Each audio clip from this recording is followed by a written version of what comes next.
Você tem dúvida que o Brasil e seu povo super criativo tenha sido responsável por criar alguma grande invenção? Ao contrário do que muitos imaginam, nós já criamos muitas coisas incríveis por aqui.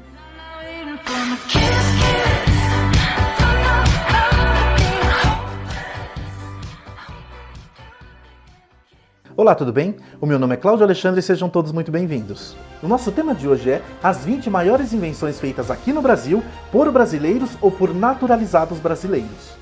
As polêmicas relacionadas à invenção do avião não são poucas. Prova disso é que até nas aberturas dos Jogos Olímpicos aqui no Brasil em 2016, as pessoas entraram num debate daqueles sobre os irmãos Wright versus Santos Dumont. Enquanto nós brasileiros achávamos o voo do 14 bis um dos momentos mais bonitos da abertura nas Olimpíadas no Brasil, depois do desfile da Gisele Bündchen, a simples menção a Santos Dumont deixou alguns americanos muito pé da vida. Eles entupiram o Twitter e todas as redes sociais com críticas e ironias pesadas. Mas como nós brasileiros adoramos uma provocação, respondemos à altura e com uma chuva de respostas bem criativas, tipo essas duas que eu peguei no Twitter muito bem boladas. Americanos, na bronca com Santos Dumont, fala para os irmãos Wright bolarem um avião que não precise de catapultar para voar. Ou essa: queridos americanos, aceitem que vocês conseguiram com os irmãos Wright foi apenas inventar o estilingue. Beijos de luz. Mas polêmicas à parte, a verdade é que nós brasileiros fizemos algumas outras coisinhas muito além do avião. O Brasil foi palco de algumas criações muito úteis. Então veja algumas das invenções feitas por brasileiros ou feitas aqui dentro do Brasil. O avião.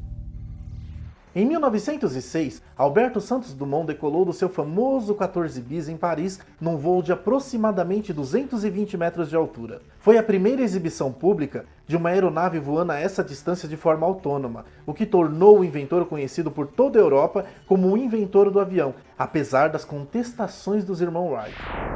O relógio de pulso. Mas se a invenção do avião é contestada, Santos Dumont pode ganhar o mérito por outra engenhoca bem bacana: o relógio de pulso. O pai da aviação pretendia cronometrar o tempo de voo dos seus aviões durante as suas experiências aéreas. Naquele tempo, os relógios ficavam dentro dos bolsos presos a uma corrente. E simplesmente por isso, ele tinha muita dificuldade em tirar constantemente esse relógio do bolso. Então ele encomendou ao joalheiro Cartier um modelo que ficasse fixo no braço e facilitasse o controle das horas. O rádio.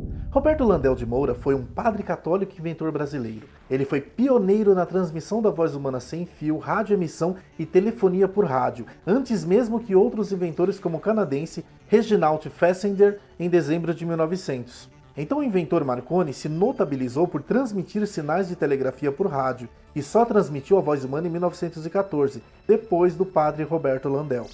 O identificador de chamadas. O eletrotécnico Nélio José Nicolai, em 1980, criou um aparelho que permitia identificar de onde vinha a ligação. Ele batizou o invento de BINA, a sigla para quando o objeto B identifica o número do objeto A, tecnologia que em pouco tempo se espalhou pelo mundo todo. Walkman. O aparelho foi inventado por um alemão naturalizado brasileiro. A família de Andreas Pavel mudou-se para São Paulo quando ele tinha apenas 6 anos de idade, e aos 27, em 1972, ele criou o aparelho de som portátil que batizou de Stereo Belt. Após anos de brigas judiciais, o inventor e a Sony acabaram entrando num acordo e a empresa reconheceu a autoria do seu invento. A urna eletrônica. A invenção da urna eletrônica, aquela hiper segura que gera polêmicas até os dias de hoje, daqueles terraplanistas e negacionistas que querem o retorno vergonhoso da cédula de papel? Que dia mais sem graça! Olha o meteoro! Sua invenção ocorreu em 1989 na cidade de Brusque, Santa Catarina, por Carlos Prudêncio. Mas na ativa mesmo, ela só entrou em 1996, em teste de 57 municípios. A radiografia. As radiografias foram inventadas pelo médico brasileiro Manuel de Abreu. Ele pesquisou durante muitos anos uma forma de radiografar órgãos do corpo humano. E suas pesquisas deram resultado em 1936, quando criou o sistema que permitia fotografar por meio de chapas radiográficas os pulmões. E isso propiciou que o diagnóstico de doenças como a tuberculose fosse muito mais rápido. E essa técnica foi batizada como abreografia. O escorredor de arroz. A dona de casa Terezinha Beatriz Alves de Andrade, cansada de ver a sua pia entupida toda vez que lavava arroz, criou o utensílio em 1959. 3 anos depois, esse corredor era exibido em feiras de utilidades domésticas e comercializado massivamente por todo o Brasil. A fotografia. No ano de 1833, a fotografia pode ter sido inventada no Brasil, com um método diferente por Antoine Hercule Florence, um francês que viveu aqui por muitos anos. Após vários anos de experimento, que incluíam até o uso de urina para fixar as imagens, Antoine desenvolveu uma chapa de vidro tratada quimicamente que capturava a imagem e depois podia passá-la para o papel. E esse feito permaneceu pouco reconhecido por décadas, até que o historiador Boris Kozoy, da Universidade de São Paulo, a USP, revelou a façanha no livro 1833, A Descoberta Isolada da Fotografia no Brasil. A máquina de escrever. O padre João Francisco de Azevedo teve a ideia de adaptar um piano de 24 teclas para que ele pudesse imprimir letras em um papel. E para mudar de linha, era preciso pisar num pedal localizado na parte de baixo desse aparelho. Sem dúvida, era uma ideia bastante promissora naquela época. O padre Azevedo então confiou a sua invenção ao negociante Jorge Napoleão, que dizia ter possíveis interessados em fabricá-las nos Estados Unidos. Nunca mais ele teve notícias deste vendedor. Mas alguns anos depois, um modelo quase igual ao seu foi apresentado em solo americano por Christopher Chollis. Em seguida, a empresa Hamilton comprou a ideia e passou a fabricá-las em escala comercial. O que vocês acham disso? O coração artificial. O engenheiro mecânico Aaron de Andrade, do Instituto Dante Pazzanelli de Cardiologia em São Paulo, elaborou essa salvação para os cardíacos no ano 2000. Esse é um aparelho que é ligado ao coração natural e alimentado por um motor elétrico. O painel eletrônico. Essa invenção é a ideia de Carlos Eduardo Lamborghia, que criou o painel mais usado em todos os jogos de futebol televisionados. Em 1997, ele patenteou a criação, e na Copa da França foi usado em todos os jogos do evento. O balão de ar. Bartolomeu Guzmão observou que o ar quente é mais leve que o ar frio. Então, com essa informação e alguns estudos, ele percebeu que seria possível criar um veículo que pudesse levitar, tendo esse conceito como princípio. Em 1709, ele criou a passarola e o exibiu na corte portuguesa.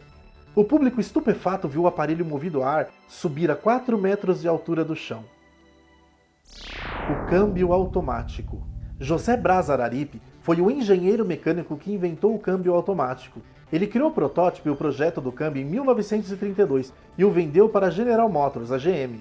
Em 1938, a montadora produziu o primeiro carro hidráulico do mundo. O cinema 3D. Em 1934, um italiano, chegado ao Brasil com 6 meses de idade, chamado por Sebastião Comparato, criou 2 modelos de projetores 3D e os apresentou no Rio de Janeiro. O projeto consistia em um pequeno equipamento que podia ser adaptado a projetores comuns e a uma tela especial. A imagem projetada era refletida em um espelho e o processo criava a sensação de que a imagem estava passando em um espaço vazio, como uma espécie de palco de teatro. O orelhão. O protetor de telefones públicos foi a invenção da designer Xuming Silveira, que nasceu na China, mas foi naturalizada brasileira. Na época, em 1970, ela chefiava a seção de projetos do Departamento de Engenharia da Companhia Telefônica Brasileira. Atualmente, a invenção de Xuming pode ser encontrada em países da América Latina, como Peru, Colômbia, Paraguai, e também em países da África, como Angola, e até mesmo na China. O soro antiofídico. É um soro concebido para combater os efeitos causados por venenos de diferentes tipos. O soro antiofídico deve ser administrado tão rapidamente quanto possível após o diagnóstico que identifica a fonte desse veneno. O Dr. Vital Brasil, um imunologista brasileiro de renome internacional, criou o antídoto em 1903, bem como soros para picadas de escorpião em 1908 e soros para venenos de aranha em 1925. A interface cérebro-máquina. A interface cérebro-máquina é uma via de comunicação direta entre o cérebro e um dispositivo externo. Eles são frequentemente direcionados a ajudar aumentando ou reparando funções cognitivas ou sensório-motoras em seres humanos. Um grupo de 150 cientistas, liderado pelo brasileiro Miguel Nicoleles, trabalhou em um projeto que ficou mais conhecido por ter sido apresentado na Copa do Mundo do Brasil, com o pontapé inicial da bola da Copa dado por um paraplégico com um exoesqueleto. Uma estrutura metálica que dá sustentação ao corpo e reage aos comandos do cérebro, como andar e chutar. A escova progressiva. Em 1998 foi criada aqui no Brasil a escova progressiva de Formal, por cabeleireiros do subúrbio do Rio de Janeiro. Chamada pelo mundo de Brazilian Hair Straightening, Brazilian Blowout e Keratin Straightening. e algumas outras denominações, a escova progressiva ganhou os salões pelo mundo e a preferência de algumas celebridades. O cartão telefônico. Em 1978, o engenheiro Nelson Guilherme Bardini teve a brilhante ideia de criar um cartão telefônico feito de PVC e um circuito elétrico ligado a pequenas superfícies metálicas que dariam créditos para as ligações em orelhões. O invento se espalhou pelo mundo, mas só foi implantado de forma oficial no território brasileiro no ano de 1992. Foi aí que nós deixamos de usar as fichas. Gente, gostaram de saber sobre essas invenções? Eu sei que existem várias outras, mas deixemos para um próximo vídeo. Se vocês gostaram desse conteúdo, se inscrevam no canal, deixem o seu like, compartilhem com seus amigos. Um grande beijo. Tchau!